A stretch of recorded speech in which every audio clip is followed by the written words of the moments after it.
Wi-Fi. Later with Mo Kelly, live everywhere on YouTube and the iHeartRadio app. It is a Monday. We got so much to cover. And you know how I always talk about self-defense and defending yourself, and how oftentimes safety is a function of what you think about before you get into a situation. Well, we have to tell you about a murder which took place where? At a gas station. We'll tell you about that next segment. And speaking of crime, Waymo's in the news. What do you do with a Waymo which is driving erratically? Maybe it's drunk, maybe it's high, don't know what to do, but the police pulled over a Waymo, and we'll tell you exactly what did and did not happen for the erratic driving Waymo, which is a menace to society.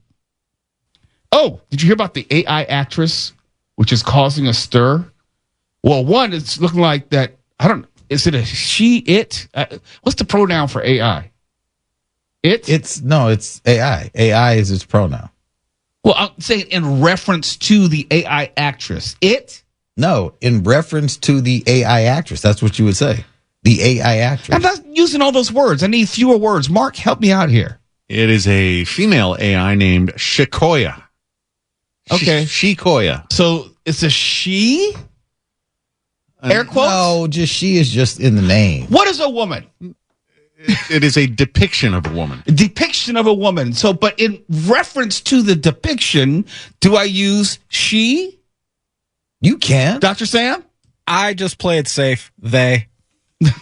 I think with an AI, we don't have to show such political correctness. No, it's not political correctness. We can be kind of rude if it's nomenclature. AI. I'm just saying in reference to shorthand. See, pronouns are shorthand.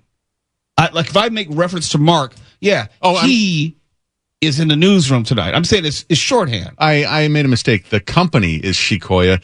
The AI actress is Tilly Norwood, which is a chick, AI chick. It sounds like a porn star. But you would just say the AI. Well, I can refer to it as Tilly. It. You just used it. Yeah, I prefer. I'm leaning towards it. It does not have a pulse. It is not actually alive. It does not have a gender. Yeah. It's more like a she-it. She/it. Mark. You don't need to dump that, Sam. You're on a timeout, boy. You are on a timeout. We may not need to dump it, but you're right there. You're right on the cusp. No. This is completely rational. Your toes are over the ledge. We strive for accuracy. That's all this is. We're not going to make it through the show tonight. I can tell right now. I can tell by the start. It's the momentum. Yeah, it's moving in the wrong direction. No. Mark is on to something because she and it is one and the same. That's why I said just refer to it as AI. Who's that actor from The Wire who was so good at saying that? He was on our show. I mean, I know we can't play that clip, but you get the idea. No. He said it on the show. He did? Yeah, he did. Yeah. And you got away with that? So good. How can you do that? He just didn't put the T on the end of it. Yeah. Oh. Yeah. Oh. I didn't know you could kind of nickel and dime it like that, so you could essentially say it, but not quite. We danced around it. Okay. We danced around it. Oh, it was so good, too. I admire that. Yeah. We danced around it, but it was... Now I got to look up the she actor. She, Isaiah, yeah. Mm-hmm. I mean, that's a great talent. No, we need to pull out that audio, as a matter of fact, and just play it for folks. Isaiah Whitlock. You know what's funny? I just looked in she actor, and it just brought him up. Yes. I didn't even have to put his name. Just the phrase. Just the phrase. He's known for that. So I'll dig up some audio just for Mark, so he knows that we were true to his signature call. A lot of us are completely unknown. This guy's known for something cool. I'm not one to do gimmicks like that. I don't have a saying per se. And that's why you could be so much bigger, Mo, if you had like a catchphrase or something. I know, but it has to happen organically. We got to find you a catchphrase. Yeah, look, I've never been into that. It's just going to have to happen. I mean, for a while I was saying, I'm not saying, but I'm just saying. That's no ding dong. Well, Why is Daniel laughing at that? Why is he laughing so loud through the door at someone else's catchphrase? You need your own ding dong, Mo.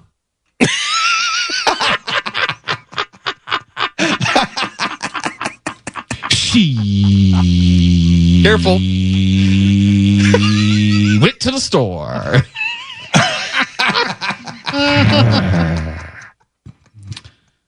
Can we just quit the show now and just like throw the cards in? You know you have a bad hand, and you can tell you draw one. It's like, okay, that's a deuce of hearts. That's a No. three of Seriously. clubs. No, So- the next story is perfect. It's a perfect reset, and it's something that you've warned against time I and have. time again. I have. And this is yet another opportunity to remind people about being aware and where safety begins with decisions that you make before something even happens. I will. You know, Mark Ronner just needs to. Can we turn off his mic for a specified amount of time, Sam? Oh, you wouldn't dare. Sam. I mean, with the exception of news breaks, can we just cut out his mic, cut off his board altogether? Can we do that? I'm pretty sure we have the technology. Ignore him, Sam. I just love how I'm being like pulled, like y'all are trying to triangulate me and like have Yes, me on one mommy side and or the daddy are other. having a fight, and we're asking you to choose. Sam, Daddy loves you more, and we'll take you to Disneyland. The fun part is I could turn both the mics off and just talk all day myself. Not just kidding. That was a joke, folks. What are you going to do? Give yourself a rim shot? Yes, actually, I can. Let me find that. Wait, you can? Yeah. Wow. You're You that. are flexible. I was getting ready to say, you've been stretching. You are Oh, yeah. flexible. Oh, here we go. Here we All go. right, Here we go. lean into it. Yeah. What's happening here? Are you sure you weren't on the John when you did that? Wow, Sam. Wow. Oh, that was Okay. a relief to all of us, wasn't it? We're just going to disregard this segment in its entirety. We're going to start over when we come back. Got a lot of stuff to talk about. It's Later with Mo Kelly. You're listening to Later with Mo Kelly on demand from KFI AM 640.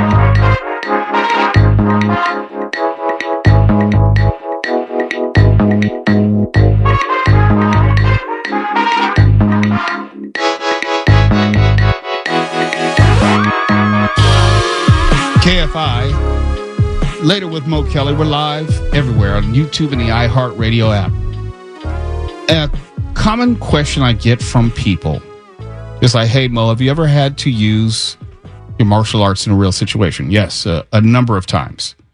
And I always try to tell people the last thing I want to do is get in any type of physical confrontation because nothing good comes of it for any number of reasons. Nothing good comes of it. But it also opens the door to have a conversation about what self-defense is and what self-defense is not. And most of self-defense, not all of it, but most of it has to do with being able to foresee a possible dangerous situation before you are in it, or be able to foresee something is dangerous and then avoid it altogether. And I have been a firm believer in not going to gas stations at night for decades at this point. I avoid them at all costs. I try to make it a point to get my gas in the daytime, preferably in the morning. Not wait till the last second where, I got to get gas on the way home so I don't have to get it in the morning.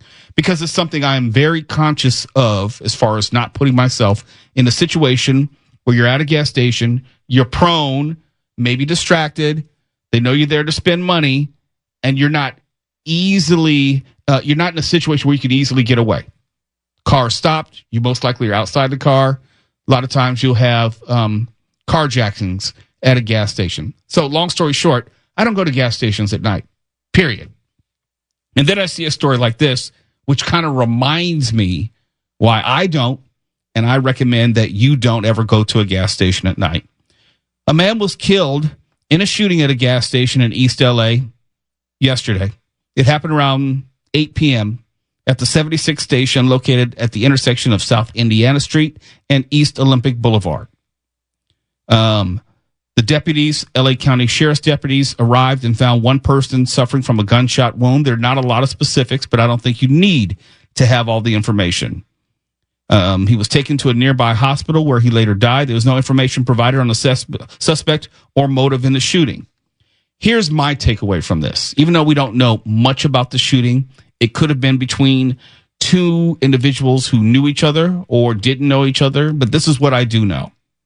There is such a thing as wrong place, wrong time. And I don't know if this was the result of a carjacking. I don't know if it was a result of a simmering dispute. I don't know if it were an issue that was gang related. Somebody may have recognized someone at a gas station. But I do know the last place that you ever want to be is in the middle of a gunfight. If someone's shooting, you don't want to be around there because there's always the possibility of innocent bystanders being shot. And the likelihood of this happening in the day is not none, but still, it's more likely to happen at night more than anything else. And I am really big on knowing where I'm going, knowing what the parking situation is, knowing what access points are, where emergency doors are whenever I'm in any situation. I try to be hyper vigilant. We live in a world of mass shootings. We live in a world that is very, very, very violent. And this past weekend, if you saw the mass shootings, be it in church, be it, on a dock, you're not necessarily safe anywhere in America. So it's incumbent upon you and me to think about our safety in advance. You think I may be kidding when I say I don't go to 7-Eleven. No, I'm absolutely serious about that. I don't go to 7-Eleven, and I highlight the stories about robberies and violence at 7-Eleven to kind of highlight the fact that, hey, 7-Eleven is more than just a random target. It's usually a chosen target. And I talk about these stories with gas stations because I actively think about my own safety and my wife's safety and family's safety. And I tell my wife the same thing. Don't go to gas stations at night. And she doesn't. She has a electric car, so it really doesn't make a difference at this point. But prior to her having that car, I was adamant about her not going to gas stations at night. So when we talk about self-defense, it's less about fighting and more about thinking how something can go wrong at a moment's notice. And if it does, how close are you in proximity to it? Like there's certain, we were talking the other night about last week about the type of bar that we would want to go to. And I was saying like, hey, I don't want there to be a high likelihood of a fight breaking out. That kind of stuff. I don't want to be around anymore. I don't want to be at the place where someone is mad at their ex or something and they come up there looking for her and all of a sudden a fight breaks out. Someone starts shooting and KFI host was wrong place, wrong time and gets shot in the melee. Those are the things that I actively think about and I try to avoid. So if I am going somewhere, I'm trying to limit the amount of people who are there, especially if there's alcohol involved. I'm not in the big crowd alcohol type thing, with the exception of a concert. I almost go to them almost never now and then. Last concert I went to, I think, was Maxwell at the Hollywood Bowl. So it's a little bit more of a controlled environment, the Hollywood Bowl. But outside of that, there are a lot of places I just don't go anymore. Why? Because wrong place, wrong time is a thing, especially at gas stations. And I don't know if it's true for every city, but I do know it's true for this city.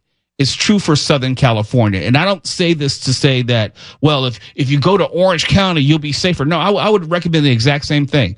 Do not go to gas stations at night because why? If you go to a gas station at night, there is a veritable spotlight on you, highlighting you at a gas station where they can see you, but you can't see them. And most people, more times than not, they're on their phone, distracted, not paying attention. Or they will let someone come up to them trying to sell something. And I don't let anyone get close to me. If you want spare change, you better ask from the other side of the gas station. And it's going to be in the daytime. I don't need you to approach me. And Tuala has talked about this before, where there are also crews that will work gas stations. One person will distract you, and the other person comes up behind and then carjacks you. That's not an uncommon occurrence. And if you look at what happens at gas stations, by and large, not good things. And I don't know where you live, Mark. I can't speak for where you live, but I would never even chance going to a gas station where I live at night. Well, I had kind of a learning curve, and have actually had to tell people who I saw kind of sidling toward me, please don't approach me. Yes. And, there have been times after work here when I first started, like around 5 years ago, where I had to risk it at the one near us that just looks shady as hell. Now, I hate to sound like it is shady as hell. I know which one you're talking about. Yeah, it's just a couple blocks away. And I don't get caught short anymore. I plan ahead now. Just like Batman, I go to Costco in the cold light of day. Controlled environment, yes. Nothing ever happens at Costco. They've got attendants there with the nice day-glow vests on. Nobody approaches you. It's completely safe. And it's worth the membership just for the gas. Right. And this is not to throw shade at homeless people, unhoused people, but I'm on high alert when I'm at a gas station. I don't care if it's the middle of the day. That's not the time to try to approach me asking for change. And it seems like the times I do go to the gas station, it's always some story like, hey, me and my friend, our car, we ran out of gas. We're just trying to get $1 or $2 to get home. And I don't want to be that a-hole. Well, no, and here's the thing. Somebody approaches you, you don't know if it's a homeless person or a scammer or somebody who's going to jack you. It could be anything, and you're not going to know until they're an arm's length away. Right. And usually, and I try to be the Christian, and I try to help out homeless people where it's safe.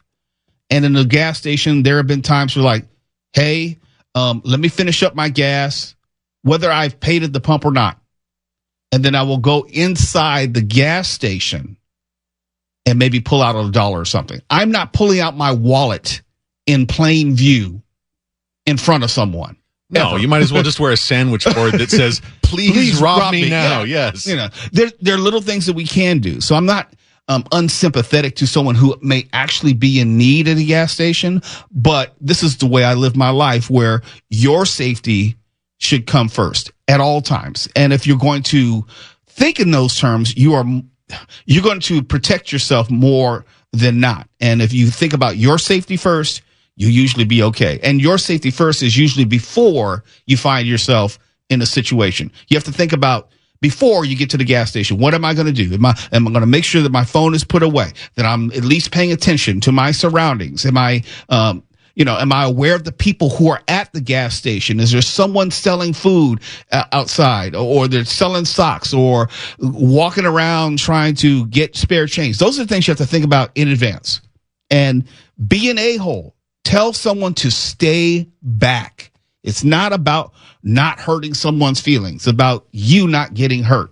And a lot of times that's letting people know you see them, you're aware of them, and you tell them to keep their distance. Anything that they need to say to you, they can say to you from 15 feet away. It's later with Mo Kelly. KFI, live everywhere, the iHeartRadio app and YouTube. We have a Waymo update talking about safety. And Tuala Sharp, I think since it's near the end of the month, he probably got his automatic deposit. So he is ready to defend Waymo at all costs. You're listening to Later with Mo Kelly on demand from KFI AM 640.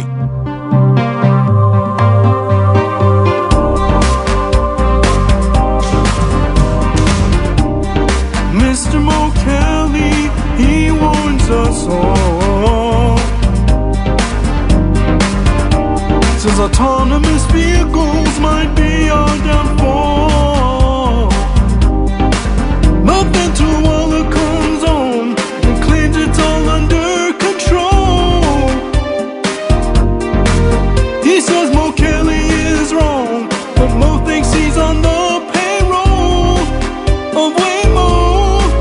'Cause Waymo be bad, run you over. Waymo be bad, run over grand. Waymo be bad, run you over. Waymo be bad. The end of us all. Later with Mo Kelly, live everywhere on YouTube and the iHeartRadio app. There are a lot of problems I got with this next story. A lot of problems. I got a problem with Waymo. I got a problem with law enforcement. I got a problem with the laws as they're presently written. Got a lot of problems. Here's what I do know. Police last week last week pulled over a car during DUI enforcement. Okay, so they're out there actively looking for people who may appear to be drunk. And they happened upon a Waymo, which made an illegal U-turn right in front of them. Okay? Not observing the rules of the road, an illegal U-turn. So the police, recognizing the illegal U-turn, and I guess did not recognize it was a Waymo. I got a question, okay? We've all seen Waymos at this point. We know what they look like, okay? The spinning cameras, the gyroscopic thingamabobbies, we know what they look like. The police pulled the Waymo over. I guess it pulled to the side without incident. It didn't lead them on a long police chase, so thank goodness for that. They pulled the car over, and then the police were surprised to find that there was no one driving the driverless car. And they didn't know what to do. I have a question. What happens when you pull over a driverless car? Well, you should not expect to find a driver in a driverless car. You should not be surprised when you open the door and there's no one in the driver's seat. Waymo at this point is not an unknown quantity. Everybody knows about Waymo. Even if you haven't seen them, the cars are unmistakable. You cannot go down the street and say, I wonder if that's a Waymo. Damn it, it says it on the side. Waymo. All the things spinning about it, you can tell it's not a regular car. Wait, there's more. Come to find out, the police didn't know what to do because the laws are written as such, where driverless cars are unable to be cited for traffic violations unless there is a human safety driver in the vehicle. So the Waymo could do whatever the frick it wants, and no one can be held accountable unless there's a safety driver in the car. Want to explain yourself, Twala?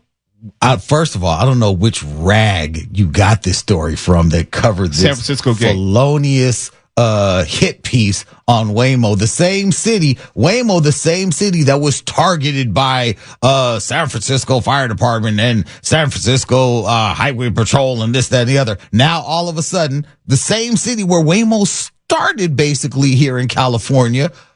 Are you telling me that this officer, what is this? What is this vehicle that I pulled over here? I have no idea.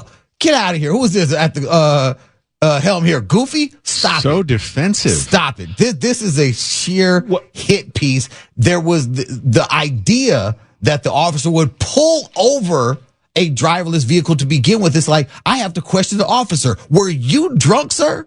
Are you okay, sir? Have you been working an extra long shift? There will be no law enforcement bashing on this show. Thin blue line. I have to question whether this officer was in his right mind, even pulling over a driverless car. What did this officer expect? That's why I say this whole story is felonious. The whole thing is felonious. There's no way there's an officer a police record pulled over a driver. There is a police record of this. Waymo is acknowledging that the incident did happen, and they are researching it, investigating it, and they said that they were going to offer a programming update and reprogram the car. So something happened. There's evidence that something happened. This is trash. Simple and plain.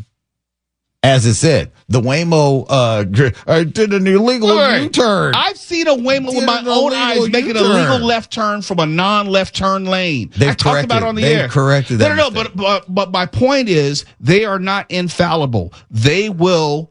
Okay, wait, no, Mo. Have you, sir? Since you want to try to go after, have you ever made an illegal U-turn, sir? You don't have to answer that, Mo. Have you, sir, ever made an illegal U-turn? I'm not on trial here. Have you ever made an illegal U-turn? You know what? And I've also received a ticket in my life for an illegal turn. But you know what? Waymo, as we know, is developing more human-like characteristics and traits and personalities, and probably say, you know what? Blanket. I need to make a U right now. Okay, so you don't dispute whether it could have been an illegal U-turn. You just dispute whether we should even assert blame because they're trying to be more human-like. No, in their driving. what I'm saying is the idea and the notion of this officer catching this Waymo, making this illegal U-turn just so he can get in the San Francisco gate. To me, it reeks. It reeks of some type of hit piece against Yes, Waymo. I'm quite sure the officer was like, let me see if I can get on Later with Mo Kelly and pull this Waymo You know over what? so I can get some more attention. Maybe they wanted to get on San Francisco Daily. I don't know what shows they got up there, but this officer is obviously trying to get in the headline. Well, his name is not in the story, so I doubt it is him trying to get in the headlines. Well, Because he didn't get his name in the headlines. For now, because sooner or later they'll find this officer. Fine officer of the law. I'm sure this officer has an outstanding record until this faux pas. What? I can't give it a ticket. Mark, Your Honor, this is like wrong. Tuala's accusing the officer of profiling Yes. the Waymo. yes, autonomous profile. Yeah, that's dirty, Mhm. Tuala. Filthy. Absolutely filthy. I didn't think there was a This is I yet, didn't know you could go lower. This is yet Wow. another attack against Waymo in the Bay. and in the Bay? and it's justified. In the Bay. I Waymo don't did be- not say our car did not make an illegal U-turn. Look, I don't believe anything you don't believe? done against a Waymo in you San don't Francisco in believe? particular because they were all about stopping the advancement of Waymo. And now the Waymos are literally everywhere and expanding in San Francisco. They're expanding, right, Mo? They are expanding all across the Bay Area. We reported on that here. What does that have to do with an illegal U-turn? What I'm saying is, why are we making this hubbub about something that everyone does? Again, everyone Okay, has made an let illegal me answer. U-turn. Let me answer your question. Just because everyone does it doesn't make it less illegal. And those who have done it, me included, I can tell you, I got it on Sepulveda Boulevard in Culver City when I made an illegal U-turn leaving my Dojong, and I got a ticket You know from what? Culver City PD. That's your bad that you got caught. Well, the Waymo got caught. Okay. What are we talking about I now? don't know. You know You're what? the It's one time to getting go it. to the news. I got a ticket for doing this. The same rules of the road apply to autonomous vehicles. Well, obviously not, because unless there's a driver in the vehicle, you're free to go. Waymo. That's the whole point. You can't, on one hand, say they're driving more like people and then not beholden to the same rules of the road as San people. Francisco needs to fix their rules and regulations and their laws. They're the ones that set these laws up. What, are you mad that the officer wasn't able to get a ticket just because you got one? Were you feeling some kind of way? Waymo got a die. I got a ticket. Someone the is Waymo going should to get a die, ticket. and I want them Not to sue not Tuala. from doing an illegal U-turn. No one's going to die. Oh, When you made your illegal U-turn, how many people were you endangering? Oh wait, it's the did they die argument now. right. Okay. Nothing bad happened, Dad. So what's the problem? Tuala, I should warn you that Yes. when you get a deposit over a certain amount in your bank account, the bank will flag that for investigation. Isn't it like 10,000? I think that's the number, but I could be wrong. I want to see his I tax returns. rebuke these filthy libel claims against me. It's slander, actually, but you know. It's both, actually. No, it's slander spoken. Libel's written. He didn't write anything down. We're just talking about it. It looks like it's on his paper. I'll write it down. KFI AM 640. And we were supposed to get this show back on track. Yeah, everything was fine until Tuala walked in. We're live everywhere in the iHeartRadio app. You're listening to Later with Mo Kelly on demand from KFI AM 640. And got to remind you, we're going to be giving away some cool prizes this week. As always, it's Halloween time at the Disneyland Resort, and KFI AM 640 wants to give you a chance to experience the frightful fun, plus the added excitement of the Disneyland Resort 70th celebration. A Happiest Halloween has brought spooky thrills and chills to both Disney California Adventure Park and Disneyland Park. Now through Halloween, offering subject to restrictions and change without notice. But keep listening for your chance to win a 4-pack of 1-day, 1-park tickets to Disneyland Park or Disney California Adventure Park from Later with Mo Kelly. We will be giving away a Disney 4-pack between now and Wednesday. Could be tonight, could be tomorrow, could be Wednesday, but I'm sure it will be before Thursday. So it's tonight, tomorrow, or Wednesday. A family 4-pack to all things Disney, either Disneyland or Disney California Adventure Park. Mark, Yes, Mo. maybe if you're lucky, you'll win the family 4-pack. I have no family, Mo. You don't have any fun. I'm not really the Disney type. Really? For all the movies you see and the things that you enjoy, which are Disney-esque? I don't think I've been to Disneyland in my adult life. Maybe like 30 years ago. Yeah, but I mean, you're like 62. Okay, I am not. And Okay, and, 68. and I look younger than you one way or the other, and I am not 62. Are you sure about that? Yeah. Are you sure about that? Yeah. Okay, if you say so. If you say so. But yes, the family 4-pack we're going to be giving away either Monday, Tuesday, or Wednesday. Mark Ronner's turning it down, so I guess it's up to everyone else to claim it. Not going to tell you when, but it's coming up in the next 2 days or so. It could be tonight. Could be tonight. It depends if Twala walks in and says, hey, I want to give away the Disney family 4-pack tonight or now. And we'll do it. It's just that simple because we love giving away cool stuff. KFI AM 640 live everywhere in the iHeartRadio app. KFI and KOST HD2, Los Angeles, Orange County. More stimulating talk.